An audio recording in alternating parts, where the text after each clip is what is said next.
예. 오늘 드릴 말씀은 이사 준비하셨나요? 제목을 이렇게 한번 잡아봤습니다. 이사 준비.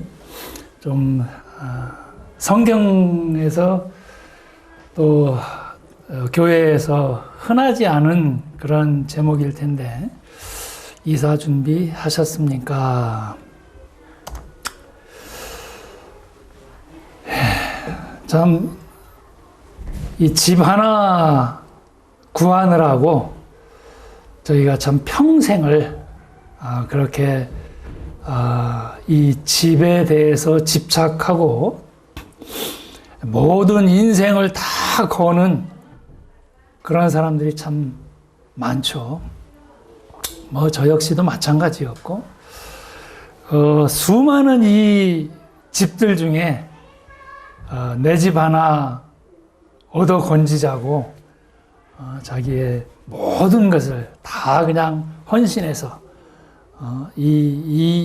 이것만 있으면 내 소원이 이루어지겠다, 이런 정도까지 그냥 영끌을 해가면서 이 중에 하나, 한 구멍 여기에 들어가서 살기를 원하는 것이 요즘에 참 세태입니다. 집 구하기 힘들죠. 이 집이 없다 보니까 결혼하기도 힘들고, 특히 남자들은 이 집 구하기 위해서 참 그렇게 많이 애쓰고 그러는데,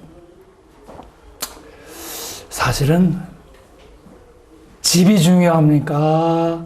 가정이 중요합니까? 어떻게 생각하세요? 가정? 가정이 중요하잖아요. 집 좀 작고 뭐 월세방에 살아도 이 행복한 가정만 있다면 뭐 그걸로 된 거 아닌가요? 근데 이 행복한 가정은 하나님의 창조 목적이기도 해요.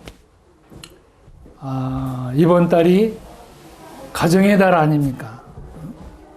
이 가정이 얼마나 중요한 건지, 하나님이 천지를 창조하시고 난 후에 제일로 먼저 하신 일이 이 가정입니다. 가정. 결혼 줄에 서시고, 결혼 중매에 서시고, 그리고 이 가정을 만드셔서 이 가정 그 안에서 이 복을 누리고 하나님의 모든 성품과 하나님의 사랑을 누리면서 살 수 있도록 그렇게 가정이라는 것을 만들어 주셨죠. 근데 이 건강하고 행복한 가정이 되려면 서로 그 가족 구성원 간의 사이가 좋아야 되잖아요. 그 사이가 좋기 위해서는 하나님의 목적과 하나님의 성품을 모르면 사실 그거는 불가능하다고 봐야 돼요. 그냥 자기 목적대로, 자기 계획대로, 자기 임의대로 그냥 살아가는, 뭐 때문에 사는지도 모르고 그냥 규례대로 가정이라는 것을 뭐 하다 보니까 가정이 생기고, 또 식구들도 늘고, 뭐 나름대로 책임을 지면서 그렇게 살아가고, 그냥 이것이 인생이려니 하고 그렇게 살아가는 것이 우리들인데요. 사실은 이 가정을 통해서 하나님이 우리에게 행복을 주시기를 원하시고 하시기를 원하시는 그런 말씀이 있어요. 설명하기 원하시는 그런 말씀. 이 시편 127편 1절을 보면은요, 여호와께서 집을 세우지 아니하시면 세우는 자의 수고가 헛되며 여호와께서 성을 지키지 아니하시면 파수꾼의 경성함이 허사로다. 아무리 좋은 집이 있은들 그 안에 행복이 없다면 그거만큼 참 헛된 수고가 어디 있겠습니까? 이 하나님께서 세우지 않는 집은 이게 콩가루 집안이에요. 콩가루 집안. 하나님께서 집을 세워주셔야지만 그게 건강하고 행복한 그런 집이 되는 것이고, 또 하나님께서 그 성을 지키지 아니하시면 성벽이 언제 무너질지, 그 파수꾼의 경성함, 파수꾼을 세워서 그 성을 지키도록 그렇게 하는 모든 것들이 다 허사다. 하나님이 하시는 일이고, 하나님께서 보호하시고 인도하시고 지키지 않으시면 모든 것들이 다 허사로 끝나고 만다. 그런데 왜 우리는 이렇게 힘들고 수고롭고 어려운 삶을 살고 있는가? 도대체 하나님과 우리와의 관계가 어떻게 되어 있는 건가? 이것부터 먼저 살피지 않으면 우리의 목적이 흔들릴 수 있고, 처음과 끝까지, 처음 시작했던 그 목표대로 끝까지 충실하게 가지 못할 수가 있어요. 이 사람의 운명을 한번 같이 먼저 살펴보기를 원합니다. 우리 사람은요, 창세기에서 누차 말씀드리지만 선악을 알게 하는 나무의 실과는 먹지 말라. 내가 먹는 날에는 정령 죽으리라. 그렇게 하나님께서 우리에게 하나님과 사람 사이의 질서를 지킬 그러한 말씀을 우리에게 주셨어요. 선악을 알게 하는 나무의 실과는 먹지 말아라. 만약 먹으면 진짜 죽어. 그런데 사람은 어떻게 됐습니까? 창세기 3장에서 보면 그 뱀이 사람을 유혹함으로 해서 하나님이, 뱀이 여자에게 그렇게 얘기했죠. 하나님이 정말로 동산에 있는 모든 나무의 실과를 먹지 말라고 그러시대. 그거 하나님이 하신 거 맞아? 그렇게 물어보는 거예요. 하나님의 존재, 또 하나님의 권위에 대한 그런 의심을 갖도록 정말 동산 모든 나무의 실과를 먹지 말라고 하나님이 말씀하신 거냐? 왜? 여자는 그 하나님의 말씀을 못 들었거든요. 하나님께서 남자에게 말씀을 하셨지 여자는 그 하나님의 말씀을 직접 듣지는 못했어요. 그래서 뱀이 먼저 그 여자에게 그 하나님 맞아? 성경 말씀이 하나님 말씀 맞는 거야? 똑같은 얘기예요. 성경 말씀이 정말 하나님이 이 말씀 하신 거 맞아? 하나님이 그 약속 지키실 수 있을까? 하고 의심스럽게 그렇게 만들고 하나님에 대한 신뢰를 떨어뜨리고 있는 그러한 유혹의 말로 그렇게 여자를 유혹을 해서 미혹을 했습니다. 여자가 보니까 그런 것 같기도 하고 아닌 것 같기도 하고 이제 의심이 들기 시작하는 거 아닙니까? 불신이 마음 가운데 하나님에 대한 그 불신이 하나님이 뭐 때문에 이렇게 우리한테 먹지 말라고 그러셨을까? 먹으면 뭔가 더 좋은 게 있을 것 같기도 한데 하나님께서 지금 뭐 우리에게 안 주시려고 아끼고 있는 뭔가 있는 거 아니야? 이런 의심과 불신을 가지도록 그래서 여자가 결국은 한번 따먹어 볼까? 그걸 생각하다가 그 선악과의 나무를 마음 가운데 먹을까 말까 굉장히 고민하면서 그렇게 따먹었습니다. 하나님의 그 명령을 어긴 것이지요. 그 명령을 어겼다는 것은 하나님에 대한 배신입니다. 사실은 배신. 그 하나님을 반역하고 하나님을 대적하고 뭔가 좋은 것을 숨겨놓고 계실 거야. 나도 하나님처럼 돼보고 싶어 라는 그런 욕심. 그 일로 인해서 하나님을 배신한 대가를 이제 치러야만 되는 거죠. 하나님의 명령을 어겼습니다. 그래서 창세기 19절에는 내가 얼굴에 땀이 흘러야 식물을 먹고 필경은 흙으로 돌아가리니 그 속에서 내가 취함을 입었음이라. 너는 흙이니 흙으로 돌아갈 것이니라 하시니라. 이같이 하나님이 그 사람을 쫓아내시고 에덴 동산 동편의 그룹들과 두루 도는 화염검을 두어 생명나무의 길을 지키게 하시니라. 이래서 이 추방을 당하죠. 에덴 동산에서부터 하나님을 배신한, 그래서 하나님을 배신하고 이 사탄에게 속한 그런 존재가 되어버리고만, 이게 원죄잖아요. 에덴 동산에서부터 그 원죄로 인해서 추방을 당하고 이제는 그 생명나무조차도 접근을 못하도록, 생명나무를 그냥 죄 있는 사람이, 하나님을 배신한 그런 존재가 생명나무를 먹고 영원히 살게 되면 그거 완전히 어그러지는 거 아닙니까?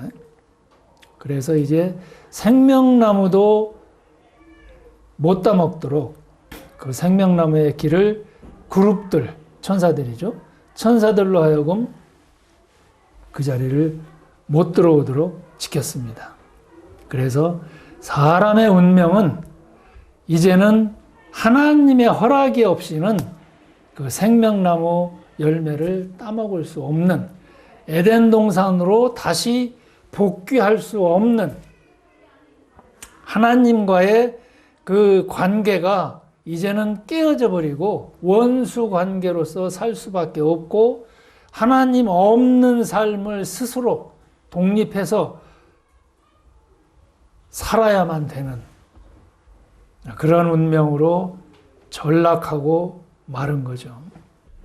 그래서 이 오염된 세상에 들어와서, 오염된 세상에서 태어나서 오염된 세상의 원리와 가치관을 가지고 평생을 살다가 오염된 세상이 가는 그 지옥으로 갈 수밖에 없는 그런 슬픈 운명으로 되고 말았습니다.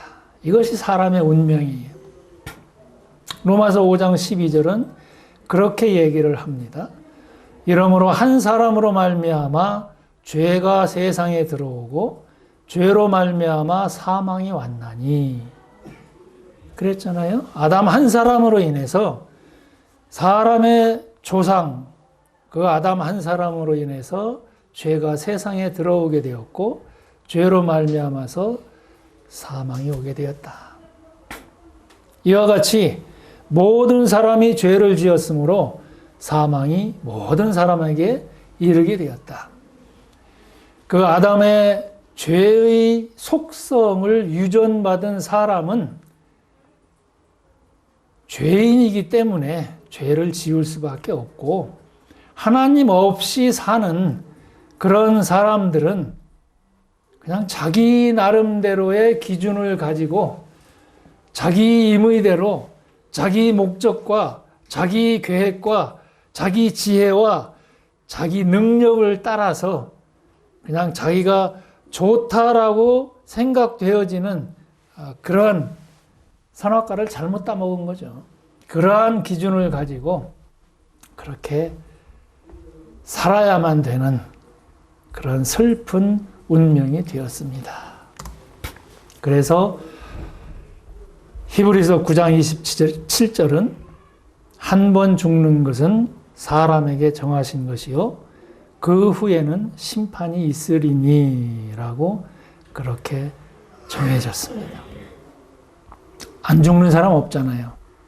다 죽잖아요. 한 번 죽는 것은 사람에게 정하신 것인데 그냥 죽고 마는 것이다. 다 소멸된다. 죽으면 그러면 뭐 얼마나 좋겠어요. 근데 그 후에는 반드시 심판이 있다. 그래, 네 멋대로 살았으니까 선악과를 따먹고 네 멋대로 살았으니까 거기에 대한 그 보응은 네가 져라. 그래서 하나님의 심판이 반드시 있습니다. 그 심판의 모습이 어떠냐? 요한계시록을 보니까 또 내가 보니 죽은 자들이 물온대소하고 그 보좌 앞에 섰는데, 보좌는 심판의 보좌입니다. 책들이 펴 있고 또 다른 책이 펴졌으니 곧 생명책이라. 죽은 자들이 자기 행위를 따라 책들에 기록된 대로 심판을 받으니, 그 행위의 책이죠. 생명책이 아닌 또 다른 그 책은, 이 책들이 펴져 있는 이 책은 자기 사람이 살아가면서 어떤 행위를 하면서 살았는지, 하나님 없는 삶을 살았는지, 하나님과 함께 동행하는 삶을 살았는지, 그 행위에 대한 책, 심판의 책입니다. 심판받을 적자 인생, 장부, 인생의 장부에 흑자와 적자가 있는데 이 적자 인생을 기록한 그런 책입니다. 왜 적자를 냈어 하고 그 적자 낸 데에 대한 그 대가를 치르지 않으면 안 되는 그런 책이죠. 물온대소하고 모든 죽은 자들이 그날에 다 그 심판대 앞에 서서 자기 혼자 서서 누구도 변호해 줄 사람 없이 자기 혼자 그 자리에 서서 심판을 받습니다. 바다가 그 가운데서 죽은 자들을 내어주고 또 사망과 음부도 그 가운데서 죽은 자들을 내어주매 각 사람이 자기의 행위대로 심판을 받고, 각 사람이 아무도 옆에서 거들어줄 사람도 없고, 이 사람은 나 위해서 나를 좋게 해주기 위해서 내 편 들어주다가 이렇게 됐습니다라고 그런 변명해 줄 사람도 없고, 누구나 다 하나님 앞에서 하나님의 기준대로 살았느냐 안 살았느냐 오직 그 하나대로 심판을 받습니다.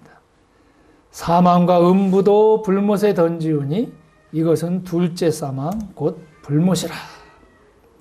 누구든지 생명책에 기록되지 못한 자는 불못에 던지우더라.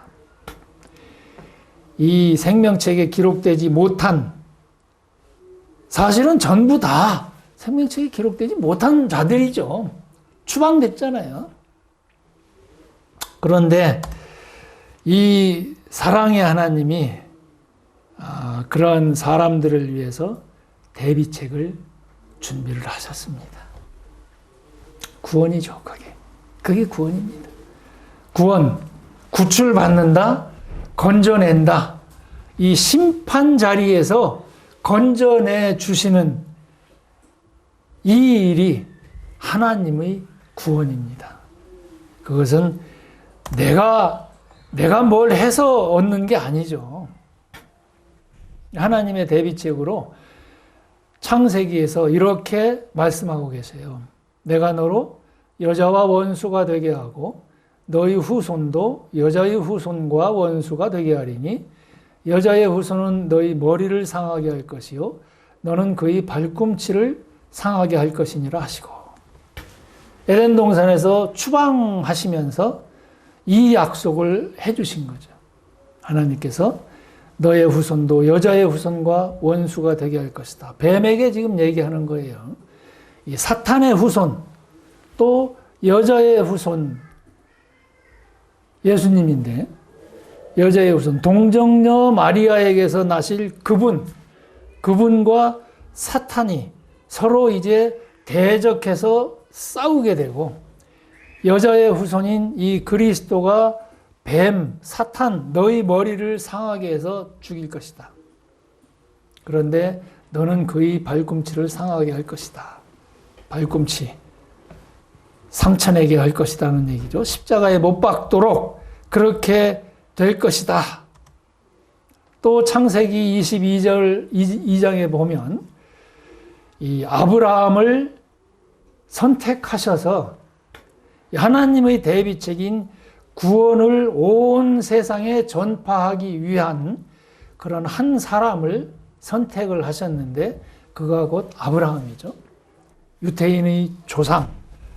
내가 너에게 큰 복을 주고 너희 씨로 크게 성하여 하늘의 별과 같고 바닷가의 모래와 같게 하리니 너희 씨가 그 대적의 문을 얻으리라. 해서 아브라함에게 이런 약속을 하시는데, 아브라함의 후손인 이 이스라엘 가운데서 이 구원자가 나실 것. 너희 씨라고 하면 예수님이죠. 그 이스라엘 백성들 가운데서 구원자가 나실 것을 예언을 하시고 약속을 하신 거죠. 너희 대적의 문을 얻을 것이다. 대적의 문을 얻는다는 것은 승리를 얘기하는 거죠. 내 씨가 그 대적 마귀의 문을 얻을 것이다. 승리할 것이다. 마귀와의 싸움에서. 또 출애굽기를 보면 이 이스라엘 백성에게 이제 세월이 지나서 아브라함의 후손들이 이 민족이 되고 국가가 될 그런 정도의 많은 인구가 태어나게 되고, 그 이스라엘 족속을 어떻게 하나님께서 이 사용을 하셔서 온 세상 가운데 그 구원을 알게 하실 것인가, 이스라엘 백성에게 약속을 하신 거죠. 세계가 다 내게 속하였나니 너희가 내 말을 듣고 잘 듣고 내 언약을 지키면 너희는 열국 중에서 내 소유가 되겠고 너희가 내게 대하여 제사장 나라가 되며 거룩한 백성이 되리라. 너는 이 말을 이스라엘 자손에게 고할지니라. 해서 하나님께서 이 모세를 통해서 이스라엘 백성과 약속을 하십니다. 제사장 나라가 되며 거룩한 백성이 될 것이다. 너희로 인해서 세상 모든 사람들이 구원을 받을 수 있게 될 것이다 라고 그런 약속을 하십니다. 그래서 이스라엘 유대라는 그 나라가 세워지고, 그 나라의 이 왕, 우리가 잘 아는 그 다윗 왕 아시죠? 다윗 왕? 다윗 왕 모르세요? 아시죠? 이 다윗 왕과 또 약속을 하셔요. 내 집과 내 나라가 내 앞에서 영원히 보존되고 내 이 권위죠, 권위. 그 왕좌, 내 위가 영원히 견고하리라 하셨다라 해서 이 이스라엘을 버리지 않겠다는, 이 이스라엘로 인해서 모든 세상에 하나님의 속성과 성품을 다 드러내시겠다는 그러한 약속을 하십니다. 그런데 이스라엘 사람들이 우상을 섬기고 하나님을 멀리하고 그렇게 돼버렸죠. 그래서 선지자 이사야를 통해서 또 약속을 하십니다. 그러므로 주께서 친히 징조로 너희에게 주실 것이라. 보라, 처녀가 잉태하여 아들을 낳을 것이요 그 이름을 임마누엘이라 하리라. 그 여자의 후손, 처녀가 잉태해서 아들을 낳을 것이요 그리스도 예수께서 나실 것을 그렇게 말씀을 하고 계셨는데, 드디어 신약에 와서 마태복음 1장 21절을 보면 아들을 낳으리니 이름을 예수라 하라. 이는 그가 자기 백성을 저희 죄에서 구원할 자이심이라 하니라 해서 이제 드디어 이 이스라엘 가운데서 그 약속하신 구원자 그리스도 예수라는 사람의 이름을 가진 이 그리스도께서 나실 것을 마리아를 통해서 또 말씀을 하시는데, 그가 자기 백성을 저희 죄에서 구원할 자이시다. 내가 지은 죄에서 구원할 그런 분으로 약속을 하고 계십니다.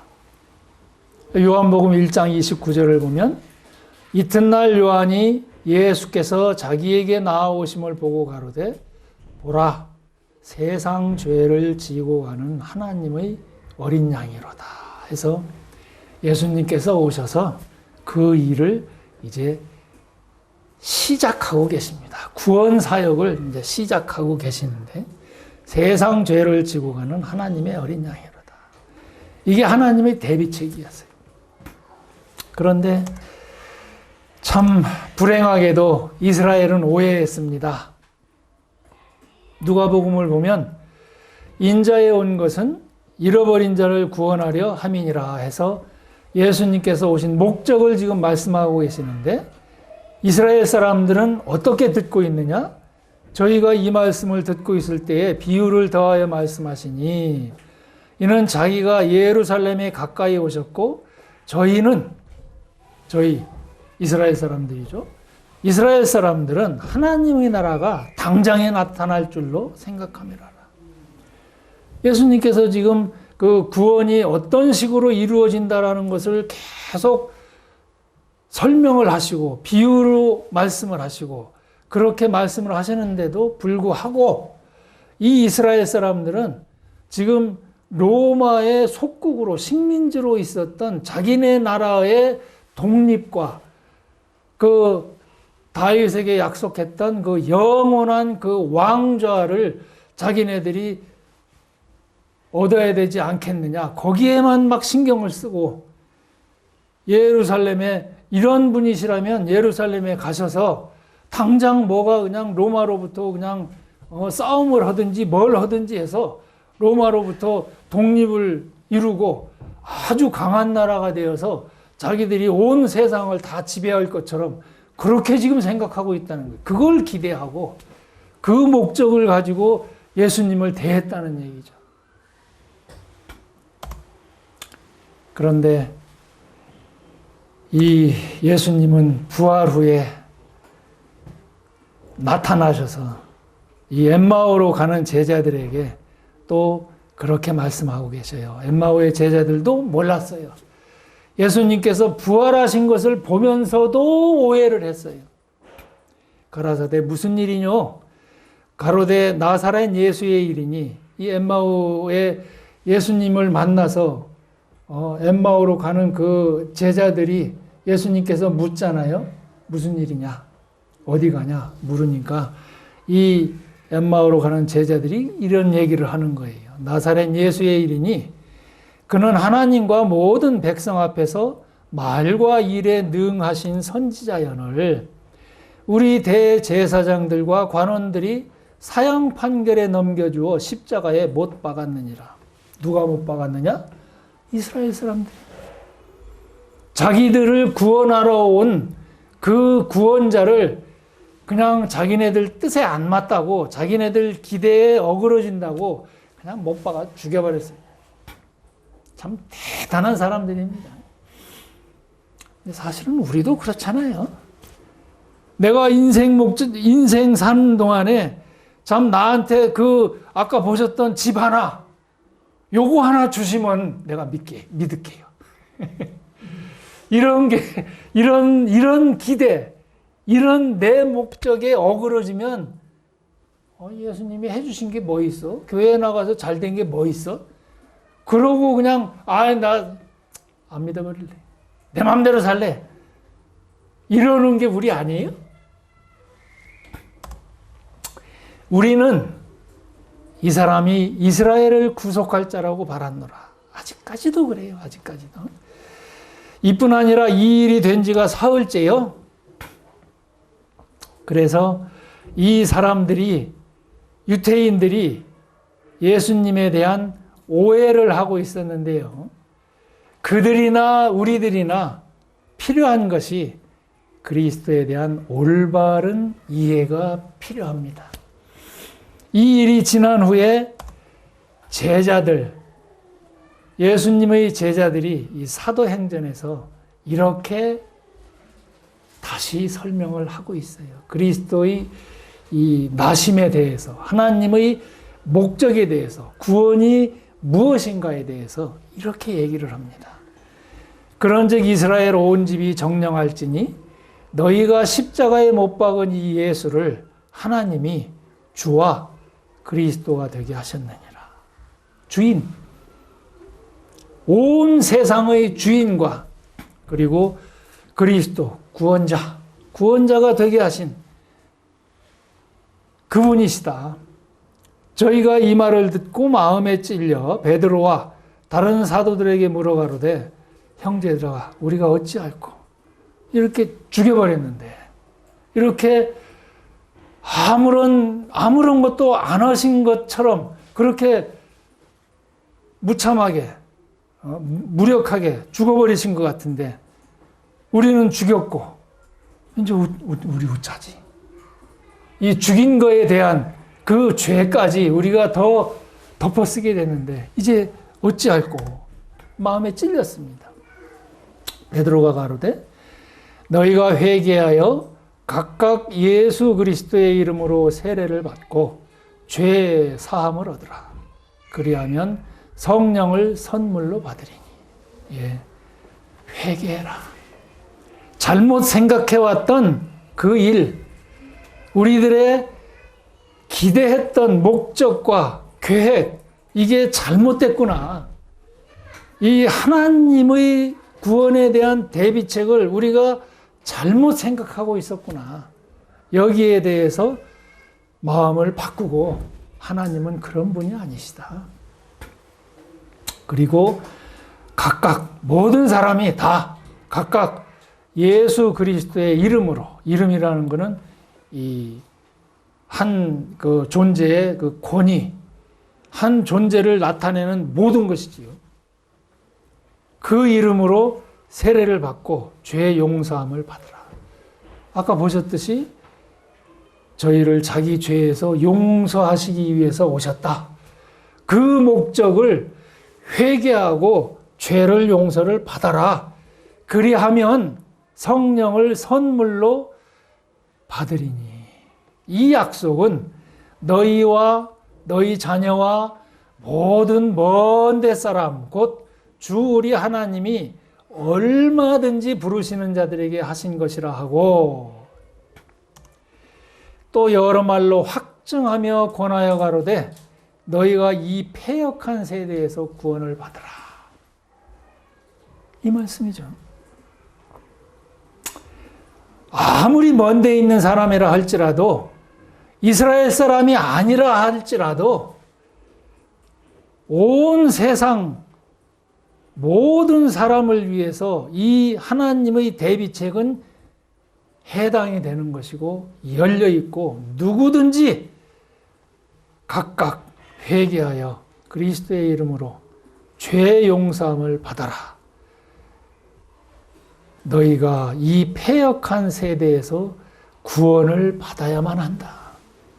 그 심판 자리에서부터 건져냄을 받지 않으면 하나님과는 아무런 관계가 없는 그런 인물들이 될 것이다. 그런 존재들이 될 것이다. 또 디도서에서도 이렇게 말씀하죠. 모든 사람에게 구원을 주시는 하나님의 은혜가 나타나 우리를 양육하시되 경건치 않은 것과 이 세상 풍속을 다 버리고 근신함과 의로움과 경건함으로 이 세상에 살고 복스러운 소망과 우리의 크신 하나님 구주 예수 그리스도의 영광이 나타나심을 기다리게 하셨으니. 우리의 크신 하나님, 예수님이 하나님이셔요. 복스러운 소망, 의로움과 근신함과 경건함으로 이 세상에 살면서 하나님과 더불어 사귐을 가지고 하나님과 교제하면서 하나님이 주시는 그 복을 누리면서 그렇게 하나님이 나타나심을, 구주 예수 그리스도께서 나타나심을 기다리게 하셨다. 그가 우리를 대신하여, 같이 한번 읽어볼까요? 그가부터 시작. 그가 우리를 대신하여 자신을 주심은 모든 불법에서 우리를 구속하시고 우리를 깨끗하게 하사 선한 일에 열심하는 친백성이 되게 하려 하십니다. 예. 모든 불법에서 우리를 구속하셨다. 구속. 자기가 그 죄의 대가를 다 지불하고 구해낸 것, 이걸 구속이라고 그러죠. 죄에 대한 대가가 모두 다 십자가 위에서 다 자기가 담당하시고 가져가셨어요. 우리를 구속하시고 우리를 깨끗하게 하셔서 선한 일에 열심하는 친백성이 되게 하려 하셨다. 이 믿는 자의 복은 그렇습니다. 그가 세상에 계셨으며 세상은 그로 말미암아 지은 바 되었으되 세상이 그를 알지 못하였고 자기 땅에 오매 자기 백성이 영접지 아니하였으나 영접하는 자 곧 그 이름을 믿는 자들에게는 하나님의 자녀가 되는 권세를 주셨으니 이는 혈통으로나 육정으로나 사람의 뜻으로 나지 아니하고 오직 하나님께로서 난 자들이니라. 하나님의 자녀, 이게 뭐예요? 가정입니다. 가정. 하나님의 가족이 되도록 하시겠다는 것. 그 가족이 되기 위해서는요, 하나님으로부터 태어나야 되잖아요. 내가 하나님의 자녀가 되겠다고 열심히 일하고 어떤 하나님이 기뻐하시는 그런 공적을 쌓는다든지 헌금을 많이 한다든지 이런 것으로 가족이 되는 건 아니잖아요. 그건 자기 생각일 뿐이지. 하나님은 상관없으신, 그런 일에 상관없으신 그런 분인데, 요한복음 12장 26절을 보면 사람이 나를 섬기려면 나를 따르라. 나 있는 곳에 나를 섬기는 자도 거기 있으리니 사람이 나를 섬기면 내 아버지께서 저를 귀히 여기시리라. 신부가요, 신랑 따라갈 때 그 기쁨, 결혼해서 신랑을 따라가는 신부의 그 기쁨은 참 황홀한 거잖아요. 구주 예수 그리스도 나타나셔서 그 예수님이 계신 그곳에 함께 가자라고 구원해서 끌고 가실 때 그 황홀함이라는 것은 글쎄요, 말로 다 할 수 있을까요? 세상을 얻은 그런 것과 비교할 수 있을까요? 심판하고는 관계없는 그곳에 사람이 나를 섬기면 내 아버지께서 저를 귀히 여기실 것이고 나를 섬기는 자도 나와 함께 있을 것이다. 그곳.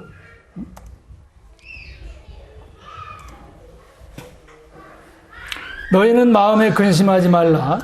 하나님을 믿으니 또 나를 믿으라. 내 아버지 집에 거할 곳이 많도다. 그렇지 않으면 너희에게 일렀으리라. 내가 너희를 위하여 처소를 예비하러 가노니 가서 너희를 위하여 처소를 예비하면 내가 다시 와서 너희를 내게로 영접하여 나 있는 곳에 너희도 있게 하리라. 신랑과 신부가 이제 함께 가서 그곳에서 가정을 이루고 영원히 행복하게 사는 그 일을 위해서 예수님이 자기 목숨을 희생하신 거예요. 그 예수님을 따르지 않으시겠습니까? 나를 섬기려면 나를 따르라. 내 아버지 집에 거할 곳이 많고 내가 너희를 위하여 처소를 예비하러 간다. 가서 너희를 위하여 처소를 예비하면 내가 다시 와서 너희를 내게로 영접하여 나 있는 곳에 너희도 있게 하리라. 그 처소, 이사 준비하셨습니까? 그 처소로 가실 이사라고 하지만 이민이라는 게 더 그 의미가 가깝죠. 이민 가실 준비하셨습니까? 그곳에서 예수님과 이렇게 사시겠습니까? 아니면 이 골치 아픈 이곳에 사시겠습니까? 어디로 이사 가시겠습니까? 어디로 가실 거예요? 어디로 가실 것 같습니까? 이사 준비하셨어요? 이민 가실 준비하셨냐고요? 어제 며칠 전에 우리 자매님 그 소천하셨는데 그 제목이 그렇잖아요. 천국 환송 모임이었습니다. 환송하는 거예요. 그 좋은 처소로 이민 가시는 것, 그 환송식 했습니다. 그런 환송식 받으시면서 가고 싶지 않으세요? 이사 준비하셨어요? 하시기 바랍니다. 그 그리스도 예수를 마음 가운데 신랑으로 영접하시고 정말 구원자로 영접하시고 나도 나를 사랑해서 그 목숨까지 내어주신 그분을 따라서 함께 그 처소에 가겠습니다라고 고백하시면 그 신랑이 용서 안 하실까요? 그냥 받아주셔요. 모든 먼데 사람, 모든 사람에게 다 그 구원의 그 복음을 다 주셨어요. 허락해 주셨습니다. 기도하시고 마칠까요?